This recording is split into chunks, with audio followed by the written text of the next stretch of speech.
Planet has always been working with us. Sure, yeah. It's we the idiots who are not working with the planet. Today you're making even the smoking hemp legal. You could own the weed instead of smoking it.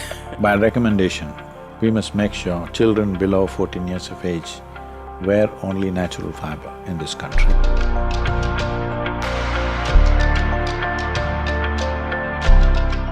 So you are a yogi, a humanitarian, an educator, a teacher, a super fantastic human. How did you get to sustainability in the fashion industry? That's a question that I have to start. I'm not in fashion, I'm just with life. And human beings inevitably have to wear clothes. They better wear it sensibly, that's all. Sometimes I wish we wouldn't have to wear clothes, then we would avoid that. Sometimes I wish we wouldn't have to wear clothes, we would avoid… Oh, not in this weather, you better wear. You're right. So how did you come to sustainability through the fashion industry? And I know that you work a lot with organic textiles and the importance of that. So why is that so important to you? So if you know something about India's history, India in the past has been the largest exporter of textiles in the world. 85% of the world's textile exports were from India about 250 years ago, which was systematically destroyed by the occupying forces of the day, which left the society various levels of impoverishment, which still continues. So, over 40% of India's population at one time was engaged in textile and related work. Between 1800 to 1860, India's textile exports came down by 98% because this is thanks to East India Company, okay? Yeah, I remember reading or seeing in one of your videos that it was at one time one of the richest countries in the world. Yes, everybody wanted to go there, even Mr. Columbus wanted to get there and got here, and his mistake, we're all here today. So, because it was the largest economy and spices and textiles were the main things. So in 60 years' time, the exports came down by 98%. So the economy was left in shambles, and for survival, over 1.5 million people died, weavers. That's a mass lack exodus. of livelihood. And the rest scrambled into agriculture. So this is why even today India has… When the English left, when India attained its independence in 1947, 90% of the population was in agriculture. That is not traditional farmers. They all desperately got into farming because their textile industry was completely, systematically ruined. So even today, this farm sector has not come to stability. Even now in the election, one of the biggest issues is farm distress. Yeah.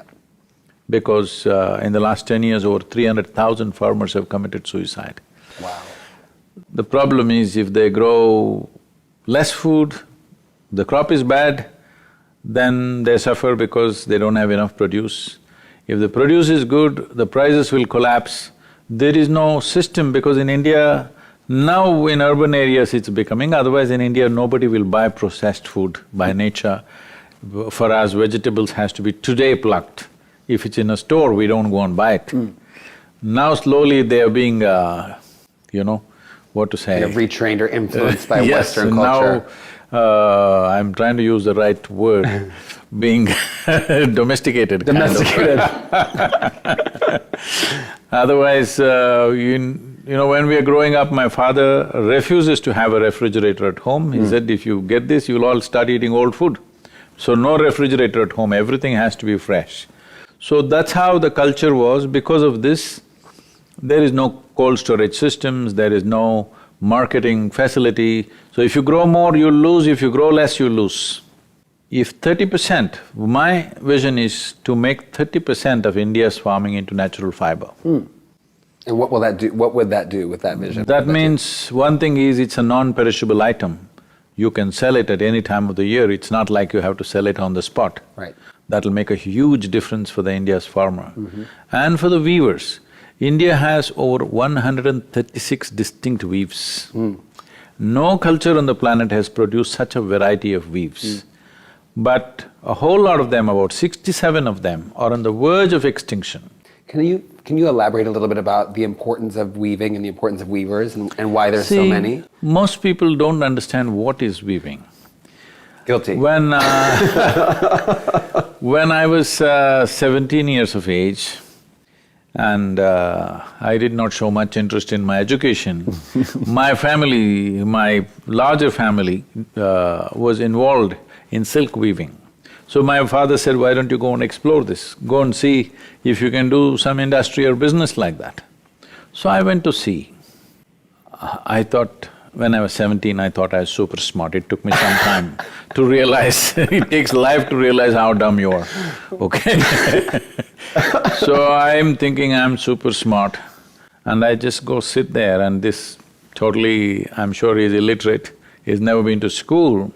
He's like, there must be, I don't know how many threads, there must be some 10,000, 12,000 threads coming. The guy's just moving like this, he's doing this magic, and the cloth keeps happening. And somewhere one flower comes up here, one flower comes up there. Perfect geometry, it never goes wrong. There's no computer, there's no nothing, it's all in his head. I just looked at it trying to figure out what he's doing. The smart me couldn't figure a damn thing. Okay, I sat there for a few days. Then I thought, this guy has got something in his head that all your stupid education is never going to get you there. It's a different level of computing. He's simply doing magic with his hands. So 136 varieties we evolved over a few millennia. Unfortunately, in a matter of 50 years, we're destroying it completely. Many of these weavers are last generation, because their children have already become software engineers, maybe in San Francisco already. Yeah. So, these old people are doing something, one little weaving something, a few people, handful of people doing. If that goes, it will completely disappear. I was going to say, my question is what is the importance of that cultural preservation? These skills are pride of humanity. Yeah. What human hand can do is unbelievable. Today we are enjoying the power of the machine, all right? But what human hands can do should not be lost, and what we have done, what we took thousands of years to evolve, should not be lost in a generation simply because we become callous and we think we're practical. There's nothing practical about this. What we're doing right now is the most impractical thing. It's not even practical for the planet, nor for our health and well-being. So, a more practical thing would be definitely to go back to natural fiber. Natural fiber, variety of natural fiber that's available, does such tremendous things to your body. Today there is substantial medical studies to show what kind of damage polyfiber is causing to your system. And various diseases and allergies are being attributed to this. Particularly a growing child should never use synthetic fiber, must be natural fiber. So we're trying to bring this forth. The reason why we're getting involved with the American designers is we want them to push this. And well, this part of the world, people can afford to buy what they want. At least 50% of your clothing to start with must be natural fiber. Children below 12 or 14 years of age should not touch synthetic fiber. They must be natural clothing. So we want to push this into the schools. If schools can promote that everybody should wear natural fiber from an early age, if they know the comfort and the pleasure of being in natural clothing, they will not go to synthetic clothing later on. Absolutely. Very good points. I've got a question. I've been reading, watching a lot of your videos and reading up on you, and you talk a lot about connection. How does natural fibers and the lack of wearing, how does that relate to connection? Are we becoming more disconnected from the world because we are not even using natural fibers in our everyday lives anymore, or what are your thoughts on that? See, you have seen synthetic fiber has a certain static, you know? If you take a substance like terling or polyester, if you just rub it, there is static. Constant static around your body, is it a good thing to do to yourself? You want… see, in the yogic system, how we understand life is, the dynamism of the same energy is called life. Inertia of the same energy is called death. So, you have lot of static around you is not going to make you dynamic. In many ways, it's going to cripple you. This may be subtle. Your ability to perceive may be crippled, but you don't understand because you think by consulting the Google lady, you know the universe. Yeah. Information is being misunderstood as intelligence, which is a very serious flaw. And if one has to keep one's intelligence and perception at a certain level of sharpness, all this matters. How you eat, how you sit, how you stand, what you wear, what is in contact with your body, everything matters. If you want to somehow live and go away, then it's… whatever you do is fine. But once you come as a human being, that is the significance.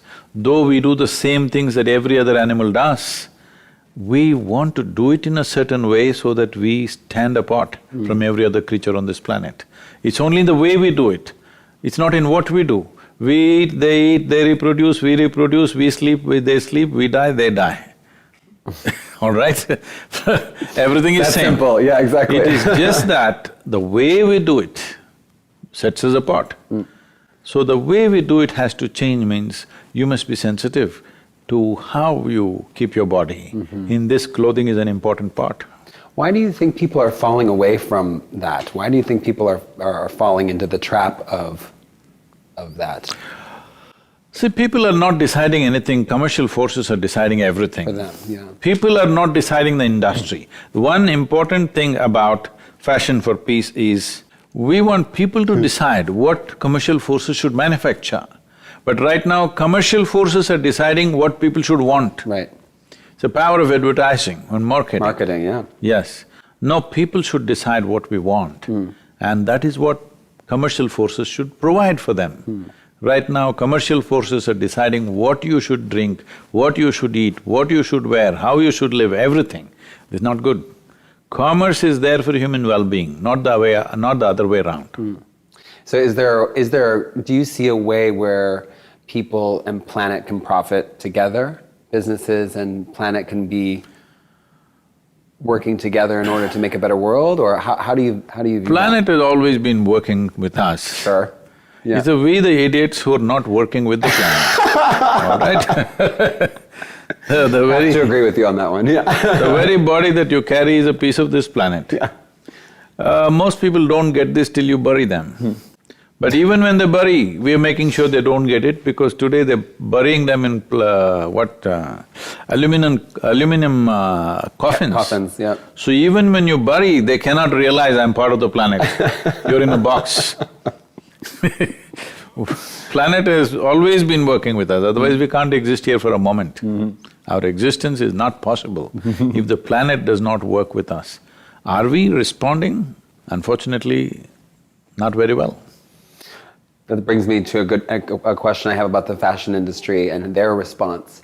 You know, obviously that it's one of the most destructive industries on the planet, but… Third largest polluter on the planet. It is quite a large polluter, it's huge. Number 3, still on the podium. Yeah, yeah. It's just astronomical, it's unbelievable. But they have the power to the communication power that they have is unbelievable.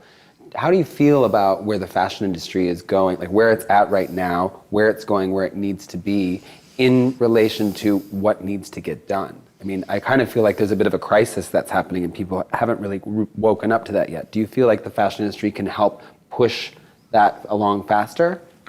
See, this is one industry which can change its direction at will, because fashion is always trying to shift this way and that way, nobody wants to repeat anything. So this is one… to change how you make your cars takes a lot of effort. Yeah. To change how you make your clothes, if a few iconic designers and those who display these designs, if they change their minds, everything could change in a matter of few years. So it is the easiest industry to change, if you ask me, because they like change. Without change, there's no fashion. All the time some change needs to happen, that's their problem. It almost survives. How to change. Yeah, it survives on change, Yes. right? Yeah. So, this is not thriving on status quo, it's not like a financial institution, it's not like some other steel or coal or some other industry which is very difficult to change. Fashion is the easiest thing to change after all, because fashion is all… But the world or the people are not deciding the fashion. A few icons are deciding the fashion. If they change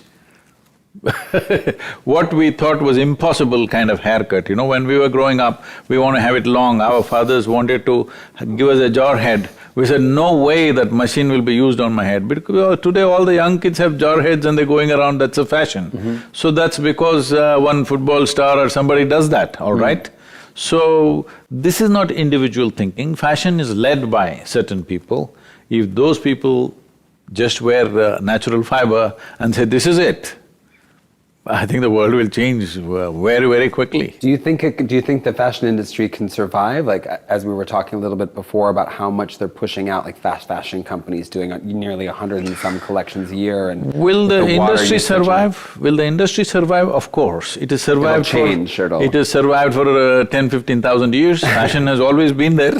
Sure. Will a particular designer survive? That you cannot say. That's the next episode. Okay, so going back to the power of change, that's something that you're a huge advocate for. So what can designers and what can fashion industry, what should they be doing now in order to implement those changes? What's the emergency? What's the biggest thing? See, the most important thing is, right now the way we are heading, it is said that today, on an average, each one of us have 5 times more clothing than our grandparents.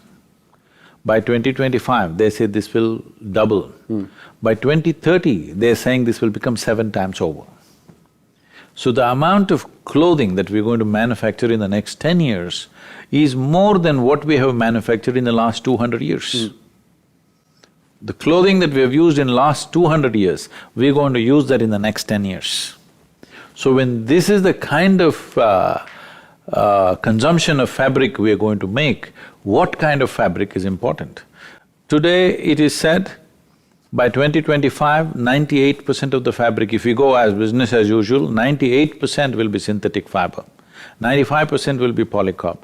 So, the polyfiber, which is a petro product, is going to be the biggest thing. And it has entered our bodies, it's entered our water, soil, our food cycle, it's just in everything. They say an average American has 28 grams of plastic in his body. You're in New York, so you may have 32. Yeah, exactly. It's this brings me to a question. I mean, it's astronomical because these facts are out there, and I'm wondering, why are people not responding more and in a bigger way? Is that… I think we have not pushed it strong enough. Okay. We have not shown the needed commitment. Most things in the world doesn't happen because for most people, causes are a fashion statement. It's not a lifelong commitment.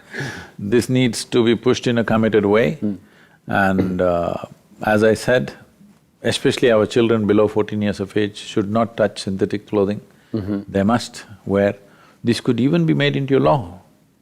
Yeah, I absolutely agree. Children's clothing has to be natural fiber, this could be a law. This needs to be made, if not law, at least in schools it can be a recommendation to start with. But at some point in the world, we have to make it a law. Below 14 years of age, like below 18, you're not supposed to sell cigarettes to somebody or alcohol to somebody. Similarly, below 14 years of age, you can't sell synthetic clothing to a child because you're poisoning his system. We should push for a legislation at some point. It may be a bit early, people may think this is too much, but first it should start with a recommendation and then become a law. Yeah, I mean, I think public health is a very important thing that we tend to forget about. With those shocking statistics I read recently in The Guardian about, I think it was in America, 96% of the water here is polluted with plastic microfiber. 27 tributaries going into the Great Lakes of serious content of polyfiber. It affects everything, our food supply, everything. So we are only thinking of human life. This is a serious mistake because this plastic fiber is seriously affecting the worms, insects, birds, animals. Well, we need to understand this. See, various studies are there to show this. They say, if all the worms disappear today, all life on this planet will disappear in about 14 to 18 months. If all the insects disappear today, all life on this planet will disappear within 2.5 to 4 years' time. But if all of us disappear, planet will flourish. Yeah, we're the ones that are making the problem. We need to understand this, Yeah. that though we make very good manure, we need to understand our sense of self-importance, that life means just us. This is a very disastrous idea. So we must see if plastic is affecting our life so much, such a big creature, what about the insects, the worms, the microorganisms, all of them are being affected. If they're affected, there cannot be life on this planet. Planet can go on without us, but planet cannot go on without them. You know, we talk about this, and it's it is an astronomically large issue that we're having, that the globe is having. And I think to some people, it's almost kind of this attitude of, I don't want to, if I can't solve it, I don't want to, and I can't think about it, I don't want to deal with it. How does the everyday person interact with tackling this problem? Like, what can they do?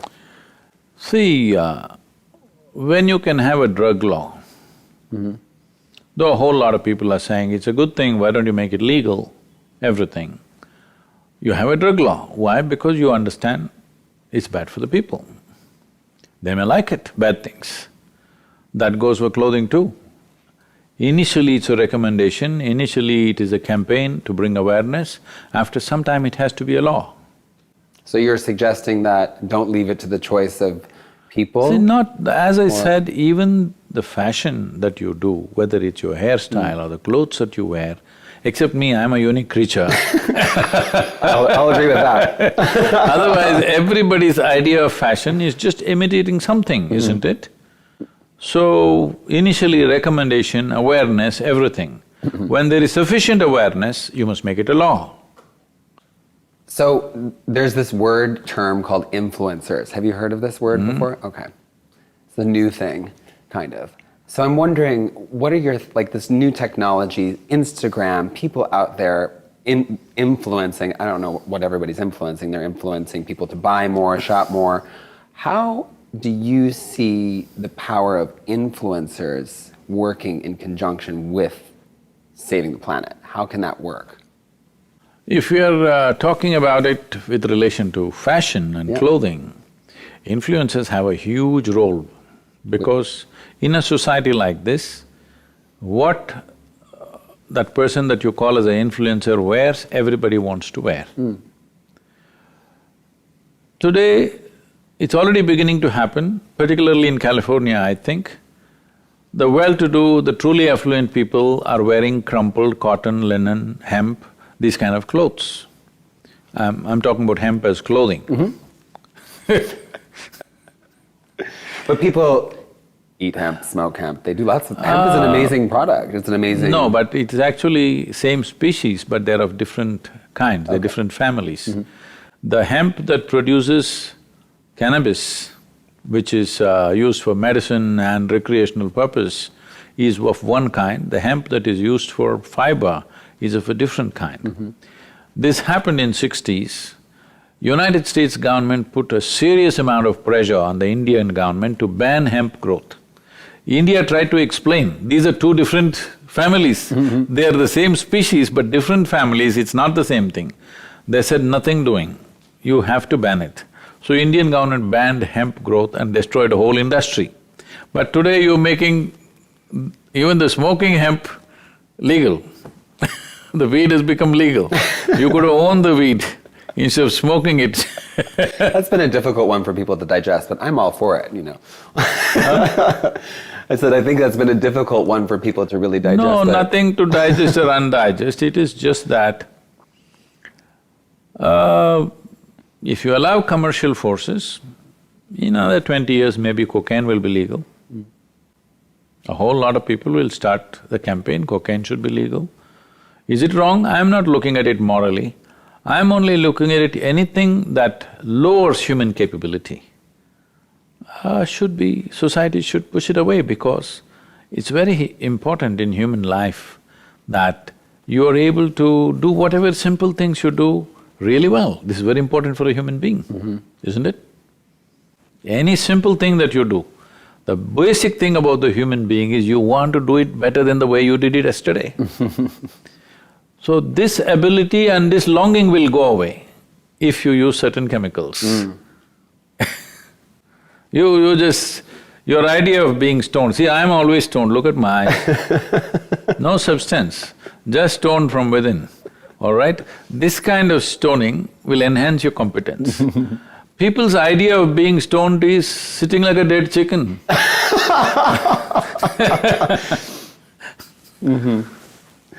I can show you another way of being stoned. I'd love to, yes. Well, then this comes to your inner engineering project, right? Can you tell us a little bit about that? Do we get stoned at your inner engineering? Oh, yes, absolutely.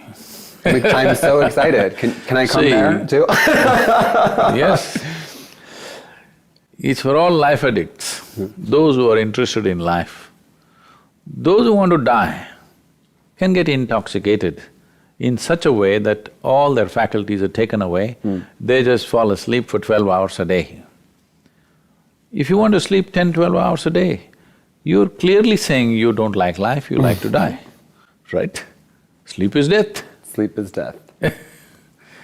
So, there's another way, this is the most sophisticated and complex chemical factory.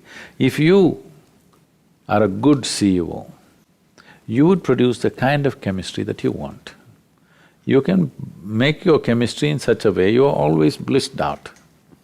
But if you're a lousy CEO, you produce anxiety, you produce this and that, and then you have to put chemicals from outside, which give you some sense of relief, but they're taking away your competence. People say, even in India there's a campaign that you must make marijuana legal. I said, it's fine. In a college, I'm speaking in a university, they said, why is it not legal? Sadhguru, why don't you speak for this? I said, I have no issue. I want everything to be legal and I want sense to be compulsory. Because you think you can go to your college, in India it's called, I smoked, means it's a cigarette. I'm smoked up, means it is this. Yeah. So you want to smoke up and go to your classroom. As it is, most of you can't figure out what is written in the stupid textbook, all right? I can identify with that one. You read it half a dozen times, you're still not getting it. Smoked up, I can imagine. Anyway, forget about that. Today you want to fly, your pilot is smoked up. You want to fly this airplane? No. Today you need a surgery, your doctor is smoked up. You want the surgery? No. But you want to go to college smoked up. How come? So tell us a little bit more about the inner engineering program. See, I'm stoned out, always. I can tone it up, bring it down as I feel, but my competence will not go down. The more I'm stoned, more competent I become, because it's like a lubricant. Nothing bothers you. Every kind of people, every kind of activity, everything, and you can do it joyfully because you're always blissed out. This kind of stoned is good. You stone like a dead chicken, what is the point of that kind of stone? Not much comes from that, I'm guessing. Huh? Not much comes from that one, I'm guessing. Not at all. Once you're on it, your sleep quota increases, that itself is against life. Well, this then brings me back to the idea that you talk about with connection. Have people really lost connection? Have they become so disconnected from themselves that that's what they need? See, this whole idea that your thought and emotion is of paramount importance has made human beings think that their psychological structure is more important than the cosmos. It's a stupid way to exist. People have not understood that My thought and my emotion is my making. They think it's something else, some other phenomena is happening. No phenomena is happening. Your thought and emotion is only happening from the little data that you have gathered. You just… on a recycling process, there are permutations and combinations, and you think this is creativity. This is just garbage recycle. Once you give so much importance to your thought process and your emotion, you are a psychological case because you have no taste of the world. Yeah. You only have your own psychological mess going on endlessly and you think that's everything. Whether you think of God or devil, it's your doing, right? It's your making. What kind of God appears in your mind, what kind of devil appears in your mind is also cultural thinking, isn't it? In India, we have a very colorful variety of gods and devils, not one. I'd like to know more about that. So I was reading a little bit too about your practice with yoga and how you were talking about how yoga has, across many cultures, been distilled into an athletic activity. But there's many benefits… Not distilled, distorted. Distorted into an athletic activity. I love yoga.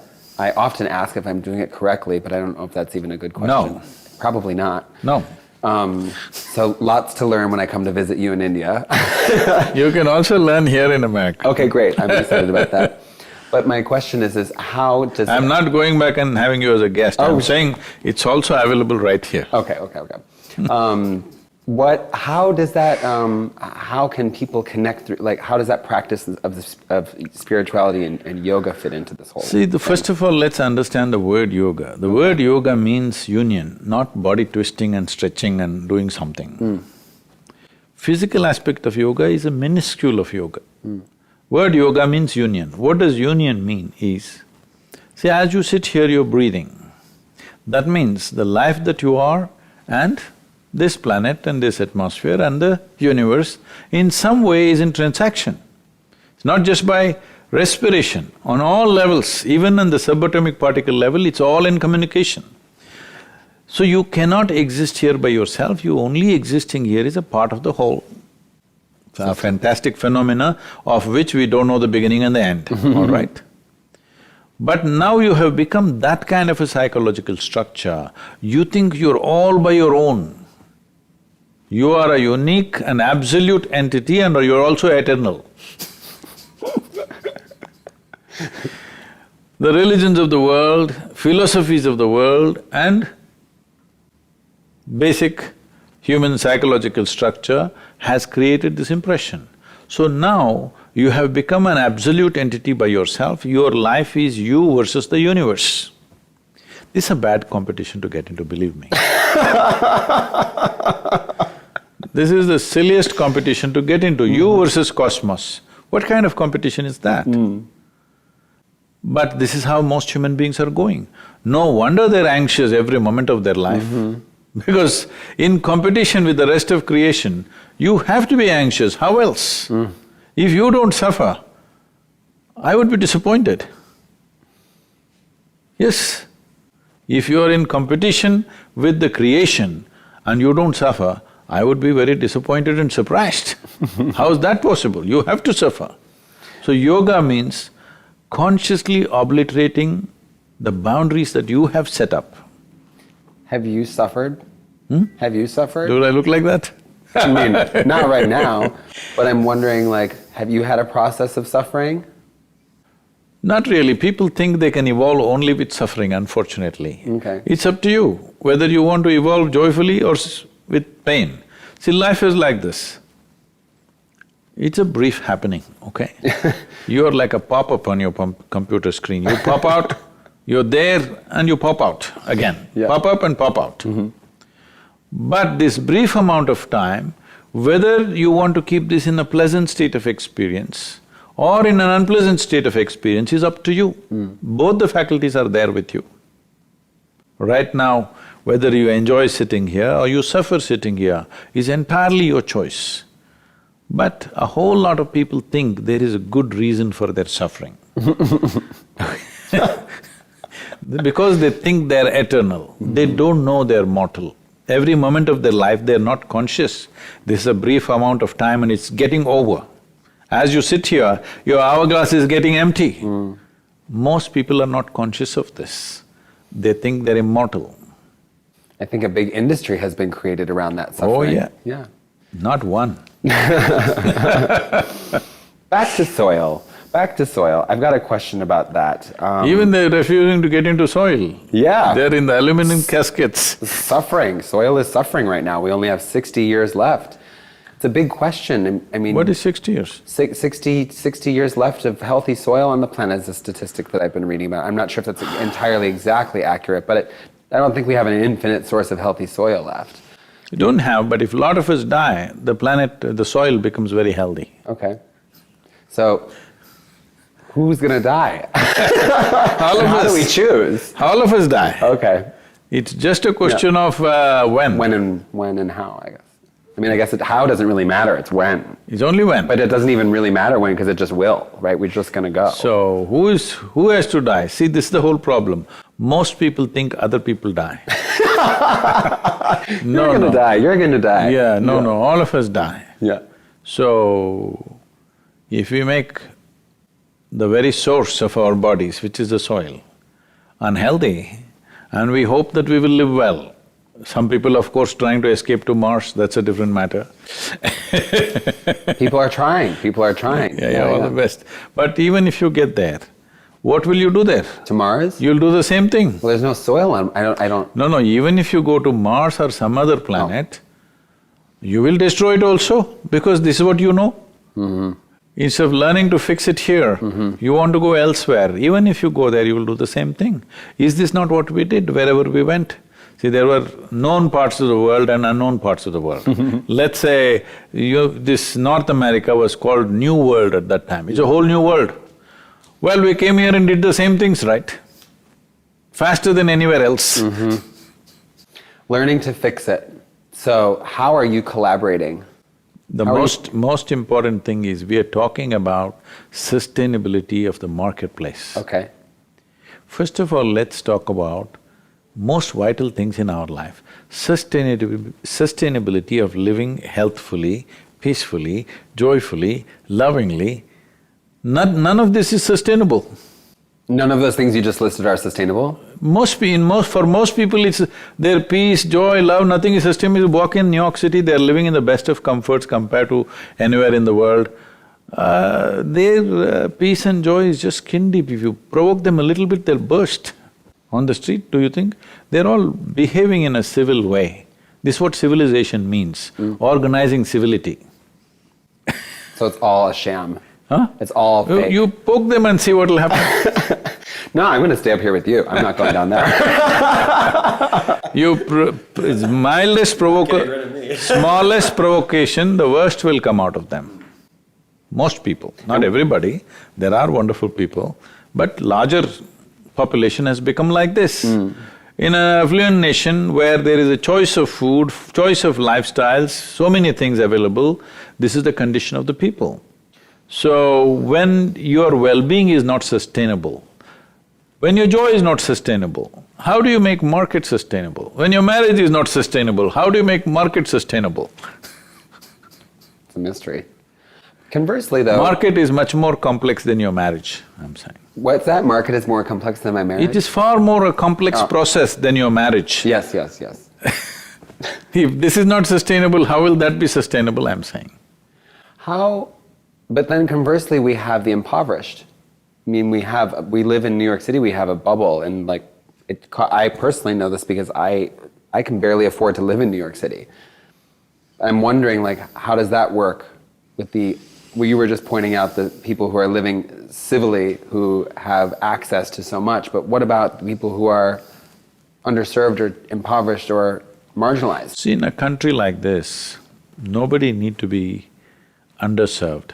I agree. There is enough land, there's enough nature, but they like to live in the city, no matter what it is, and they have to drink their beer or whiskey in morning and evening, and in the afternoon, of course. So, that's a different thing. This is a different kind of poverty. Poverty is there in other parts of the world where there's simply no room for livelihood or no way to get their food, that's a different matter. There are still parts of world like that where they're undernourished and everything. Here, I would say it's almost by choice. Wow, that's powerful. I know I'll become very unpopular for this, but if they wish, there is a way to earn their livelihood. They may not have choice of lifestyle, but choice of life is there. In many parts of the world, there's no choice of life either. Forget about lifestyle. That's true. That's true. How do you, with your programs in India, and through craft and through fashion, how do you support underserved communities or marginalized communities? How does that work together? See, we have brought in hundreds of tribal women. We have taught them skills with which they do all these products, variety of products. But at the same time, we don't want to become a manufacturing unit or an FMCG company or a textile company, because we are essentially about transforming the inner nature of the human being. These other things we are doing more as samples for somebody else to take it up and do it large scale. We don't want to become a business company, but we have small businesses just to prove a point, just to show that this can be done this way as a model. So some people are taking it up and do it, but still it is not as large as it should be. Transformation, I love that word. Means so many, it gives so much hope and so much inspiration. What is it gonna take to transform the industry? What is it gonna take to transform people's way of thinking about how they consume? When it comes to people, it's just willingness. Sounds simple, but seems difficult. See, suppose all the desperate actions that human beings are doing in this world is simply in pursuit of human well-being, isn't it? I don't know. I mean, I feel like vanity drives a lot of that. That is also well-being. Being vain is… See, that's the only way they have some pleasure. True. If they knew, like I'm sitting here, if they knew how to simply sit here blissed out, they would see what we should do, what we should not do, isn't it? Not in moral terms, in terms of sensible way of living. This is not a moral science class I'm saying, this is right, this is wrong, I'm not saying that. Right. Question is what works and what doesn't work. Question is what works for every life. If you were joyful, have you noticed on a certain day when you're very joyful, you are such a wonderful human being to everybody around you. This is true with every human being. Another day you're frustrated, you're angry, you're miserable, you could be nasty, and that's true with everybody. So, we've always been trying to produce good people. This is the most serious mistake we've made. Wait. Yes, yes. Repeat that, please. We've always… sorry. We've always been trying to produce good people. We've always been trying to produce good people. No, Okay. but miserable people. Instead, if we had seen how to produce a joyful human being, okay. a joyful human being is an insurance in the world. Because there's no desperation. Once you're joyful by your own nature, you're not a vested interest. You will simply do what's needed. You don't have to do anything in particular.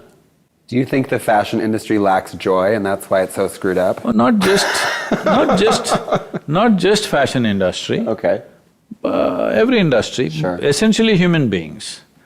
And of course, fashion industry lacks joy. I don't see joy, I'm not a person who's been in too many of those events, but one or two events I've seen, people who are wearing these fancy clothes and walking on that ramp, I didn't see any joy on their face. What did you see?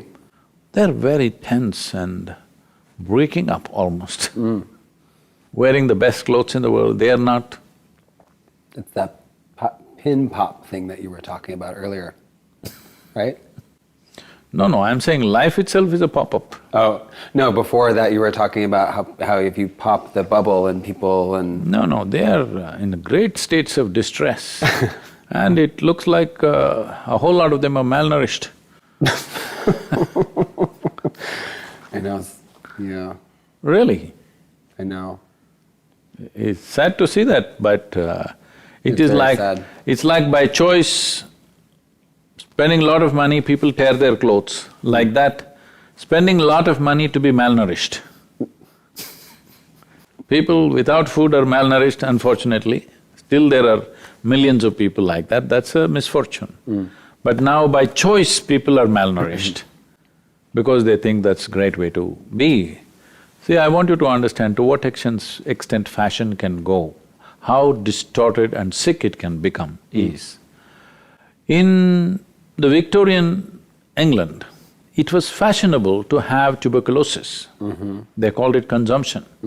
So many people were lost to this because they refused to be treated, because it was fashionable to cough in public. Because if you coughed, if you looked weak and you coughed, you looked like an intellectual. If you were strong and well, you're not an intellect. You must you must do this. You're an intellectual. We lost many people. One great loss was John Keats. He died at 24 because he refused to be treated. Such a fashionable disease he had, he didn't want to be treated. So, fashion can get that extreme too. Fashion can kill us, right? Yes. Yeah. So, it's time we do sensible fashion. That's really powerful. I've oftentimes gone to those events myself and wondered what was happening and kind of have just absorbed the energy and just thought that this is supposed to be a celebration of creativity, a celebration of design, a celebration. And it oftentimes does feel like that, a lot of anxiety, a lot of pressure, a lot of moving people, a lot of moving parts, and a lot of people that didn't have breakfast. It's challenging. But I definitely believe that there is a power to the fashion industry, that it can affect change. It can affect great change. I'm a firm believer in that because there's so many people that work in the fashion industry all over the world. Not just because of that, in some way everybody looks up to it. Yeah. Yeah. Knowingly or unknowingly, people are looking up to it. So when somebody looks up to you, you must see it as a tremendous privilege that if you just do the right things, the whole world will do the right things. What a fantastic privilege that is. You must make use of it. So tell me about your rivers project.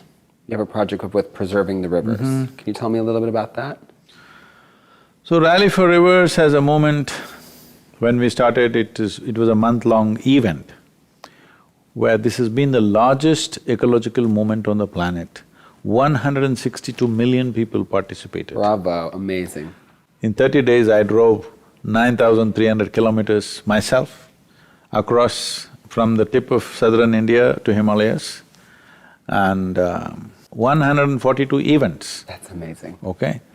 And you attended all of them? Yes, 142 events, live events. Wow. And 182 interviews. Wow. Media interviews. So practically 24 hours of the day. 24 hours a day. Did that bring you joy doing that? I don't do anything for joy. Okay. I am joyful by nature, I do whatever is needed. Okay. So, the idea of doing this was to… see, in a democratic country, for leaders to take a decision on something which is long-term. Well, here elections are every 4 years, there it's every 5 years. Generally, most decisions are made that things should happen within 5 years' time for them to get the credit. Nobody's thinking 25 to 50 years' time. Nobody wants to invest money in something which is long-term because they may not even be there. So to do something for which the credit won't come to you, people need to know that the leaders, the political leaders need to understand this is what people want. So that is why I went about creating that campaign. 162 million people, when they stood up and said yes, then nobody could go back on that. Across political spectrum, 16 states, these 16 states are ruled by 6 different parties, political parties. Never they agree upon anything. How did you It's a tradition. If these people say one thing, those people will say no. Yeah. Doesn't matter what it is. I've experienced that before. So… How did you get everybody to come together? See, once they saw people, the way they were responding, democratic leaders are slaves of numbers.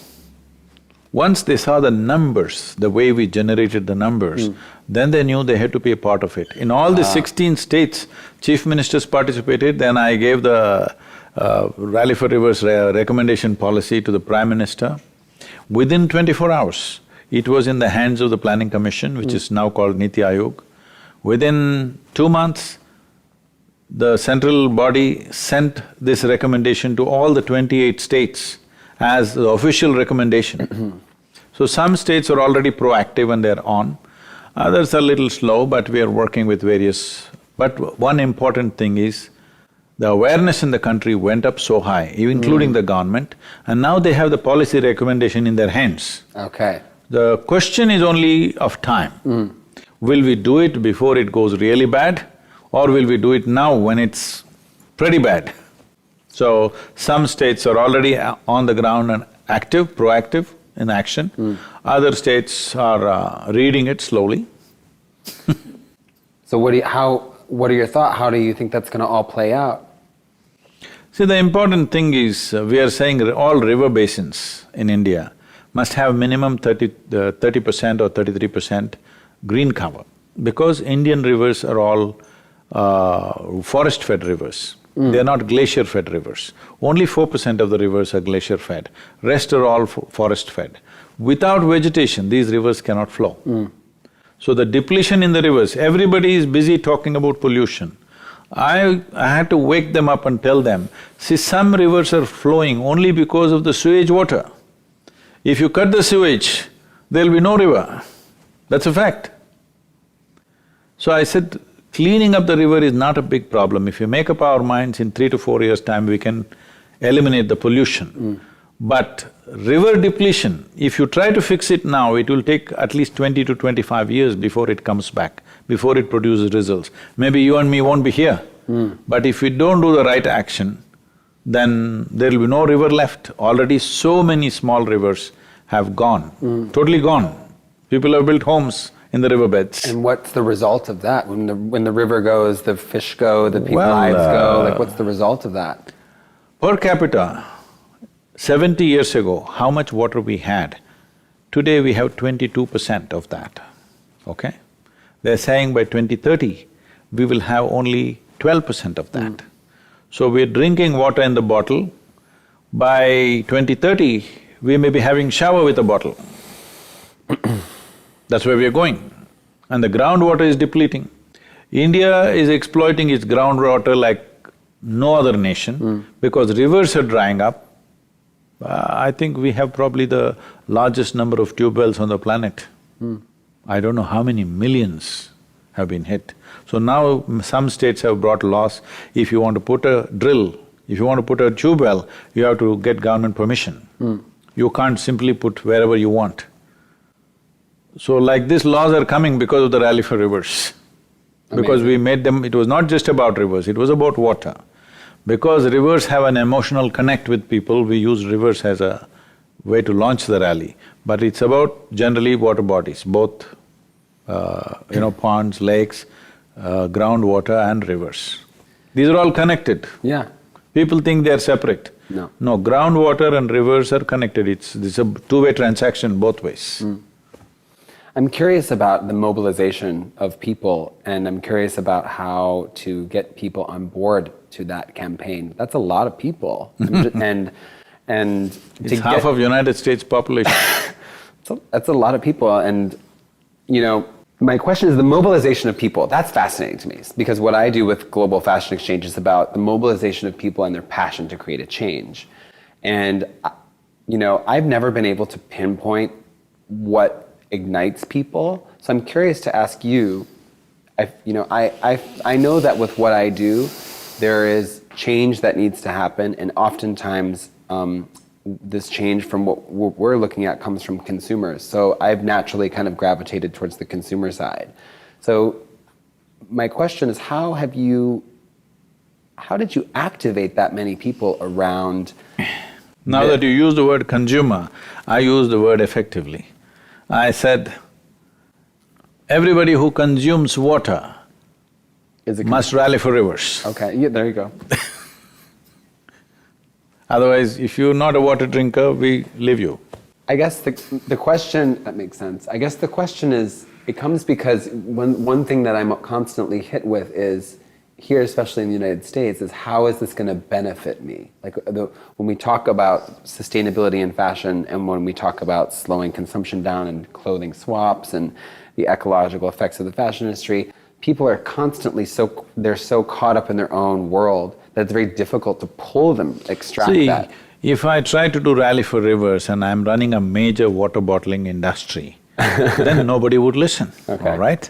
You need a trusting voice. Okay. People should understand this voice is not a vested interest. Otherwise, they will not respond. If I'm running a major water bottling industry and I say Rally for Rivers, they'll say go to hell. So like H&M, for instance, when they run their social activation campaigns or their campaigns around sustainable fashion, do you think that that's kind of similar? Can they do that? They can, but at the same time, see, because this is a kind of industry where they can bring about a huge change, they should. I would say, in India, major clothing industries are now going natural.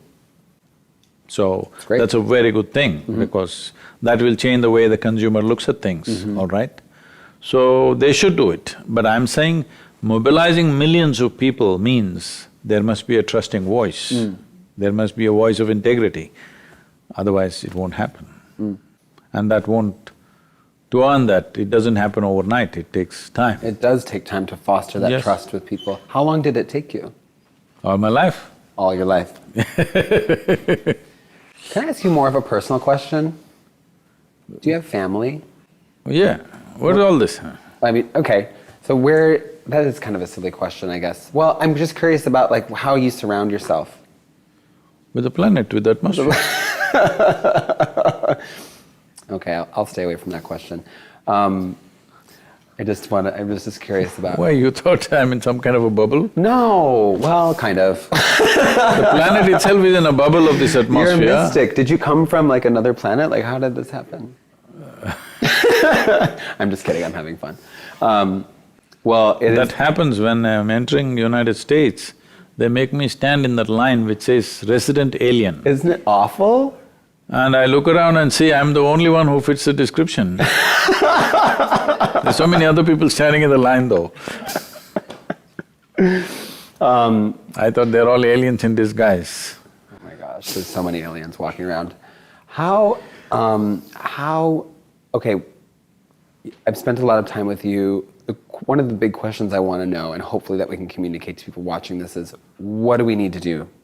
What do we need to do now? What's the most important thing? One thing is, by recommendation, we must make sure children below 14 years of age wear only natural fiber in this country. Okay, that's…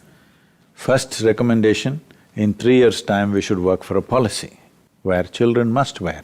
Nobody can manufacture clothing in synthetic material for children. Children's wear. When those children grow up, they will have enough sense.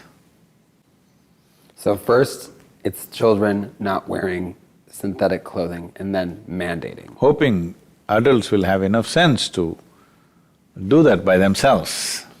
But for children, it must be recommended in schools and everywhere. My dad used to say something funny to me when I was a kid, because I would say, I hope, I hope, I hope. And he'd say, Patrick, hope is for suckers. So I think we need to mandate it across everything. I agree with you there. No. See, in a democratic country, you can't do everything by law. Okay. You can only… On children's choices, you can mandate a law. In adults' choices, you cannot mandate a law. So I'm not saying hope in that sense. Okay. Hope is definitely for suckers. Hope is for suckers. Should have seen the look on my face when he said that to me the first time. I was like, what? Well, this has been a fascinating conversation with you. And one last question is, you have a yoga institute in India, is that correct? Yes, here also in Tennessee we have a large center. In India, you must come and see. I would love to come and see. It's a unique place, you must come and see. I would love it, I would love that. Thank you. There's a book. Thank you so much, this is so wonderful. Thank you so much. Thank you so much.